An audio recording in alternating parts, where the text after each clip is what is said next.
know. So we've chosen to stick more to the movie universe, but what we loved so much about the book is the way it tells the story. You get a picture of this entire war, this period in history, through the eyes of many different people all around it. So we've gone for a similar thing with the game. I love that. Yeah. So we have, in the release, the initial release, we have 3 episodes, and each episode deals with a different group of survivors. So there's 12 characters in total in the game. That's fantastic. All playable.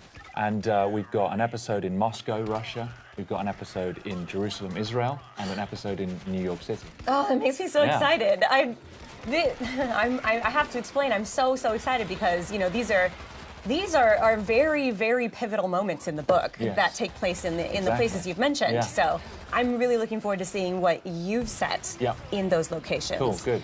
Now this game is 4-player co-op. Yes. And anytime that something else has a byline that's similar to another game, it gets compared to it. So Left 4 Dead 2, or Left 4 Dead and Left 4 Dead 2, the series, is also 4-player co-op with zombies and that kind of stuff. Yeah. Tell us the difference that this game makes. You've mentioned the similarities, 4-player co-op and zombies. Yep. Beyond that, we've gone a very different direction. As I've already said, we deal with massive numbers of zombies in this game. So you'll be facing 500 at a time, with just 4 of you holding out against them. It's third person as well.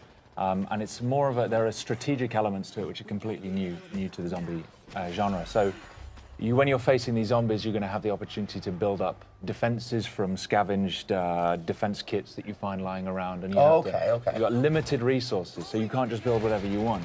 Okay. So you've got to think on your feet, grab what you have, and then place it around the environment as best you can. And then grab heavy weapons and just face massive numbers as they come pouring in. Some environments are closed, and so you want to use them in a certain way. Other environments, there's a scene in Moscow, a huge frozen river right outside the Kremlin, completely undefendable, and you've got to do what you can to hold your ground. So what kinds of and weapons? no pills in our game. No pills? Yeah. How about puke? Yeah, no comment. There might be some puke. What kinds of weapons can we expect to be using in this game? We have really gone for it with the weapons. There's a huge number. You've got 3 classes of weapons. You've got your primary, your secondary, and your heavy. Primary weapons, we've got something for everybody. We've got assault rifles, we've got shotguns, we've got sawn-off shotguns, we've got crossbows with exploding tips, no less. And we've got SMGs, a variety of different of those weapons. Secondaries, we've got silenced pistols, sawn-off double-barrel shotguns, and then heavy, we've got rapid-fire combat shotguns, RPGs, heavy machine guns. We've gone for as much as we possibly can. You actually, with your cadence, your speech pattern, and your accent, you sound like you could be a nefarious weapons dealer. You opened the trunk and you were just listing off all the stuff you have for sale and stuff. Yeah. Nice work. Have you seen that scene in Taxi Driver where he goes to buy a gun? He's like, "It's a very nice gun. I got this gun. I got this." That's me now. Nice. All right. I'll be Travis Bick. Okay. That's scary, but yeah. Okay. Let's do it. All right. So the hordes of zombies in this game, I think it's very, very unique because, like in the movie, they're going to just be constantly running over each other, and that means that they could be piling on top of each other and then running over the pile. So they'd be able to maybe possibly reach you on the second floor, where you think you're perfectly safe. Oh yeah. So I think that's a really interesting thing to bring to this genre, especially. I mean, we're pretty much getting used to fast zombies. You can see right there, they're actually pyramiding up now. Oh my God. And climbing the walls. To me, that is terrifying. If I was playing this game, I don't know. Well, it's great because the guys have put such an enormous amount of work into the physics system that governs those zombies and how they move. And so you're never safe anywhere. There's nowhere to hide. They will climb the walls, they'll climb over buildings. And actually, when we were designing the zombies, we put a lot of thought into the psychology of the zombie. Because, of course, they have no fear. They're not like another enemy where you can break their morale. They're not afraid of their own, they're not afraid of injuring themselves. So if they see you, they will throw themselves from the rooftops. They will climb through burning cars. They'll do anything to get to you, and they won't stop. No, that's one of the awesome things that we're talking about before we got on stage here was the zombie AI and how they work and stuff like that.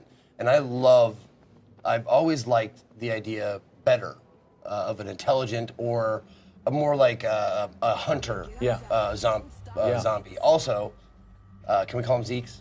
We can call them Zeeks. By the way, zombies are sometimes called Zeeks in this game and in the books and the movies and stuff. So let's call them Zeeks from now on. Yeah. You heard it here. Anyway, no, I love that the idea of hunting. Like they're trying to eat you for food or trying to procreate, which are like the two basis instincts of any living thing. There's no zombie procreation in our game, I'm afraid to say. Oh, really? Yeah, I'm afraid there's. Oh, that's what I meant. I didn't mean like making love.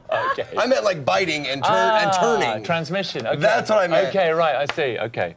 Get your mind out of the gutter, man. Come on. Like, what can I do? Oh my goodness. No, they because it looks like they flow like a ant hive. Yes. Or ant hive. Ant colony. Yeah, there you go. an ant colony, yeah. An ant hive, whatever. Yeah, sure. Let's make some metaphors. Sure. But yeah, it looks like they like work like that. Like they swarm. They're not just 500 kind of independent individuals. They respond as a swarm, and so they will move and flow, not just with. When they see you, they'll move towards you the best way they can. But if there's a wall in the way, they'll pyramid up and try and get over the top of each other and over the edge.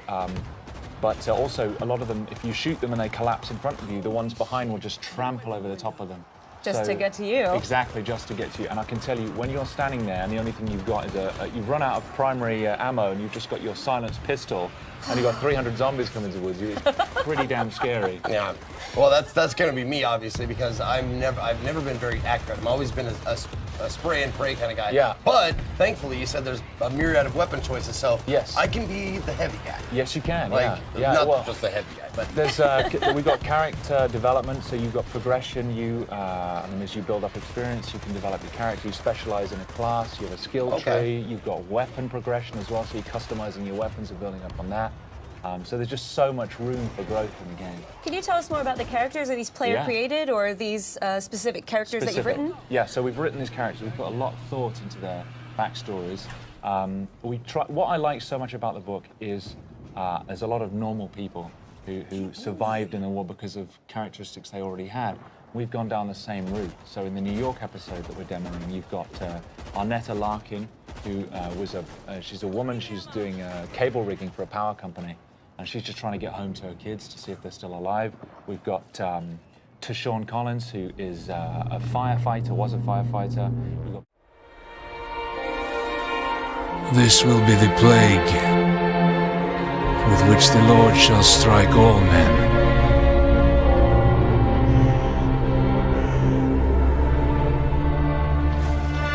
We are all that's left of a city beyond redemption, fulfilling our sacred duty to free the souls of the damned.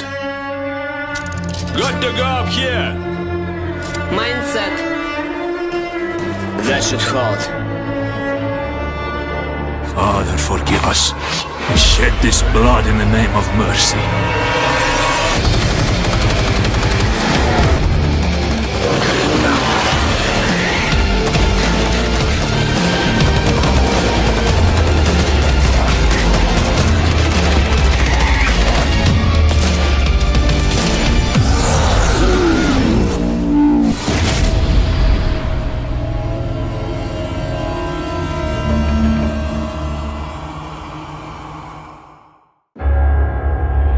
We thought the wall would stop them.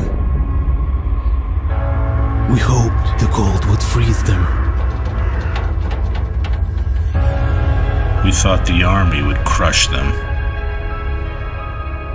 But nothing worked. We're all alone.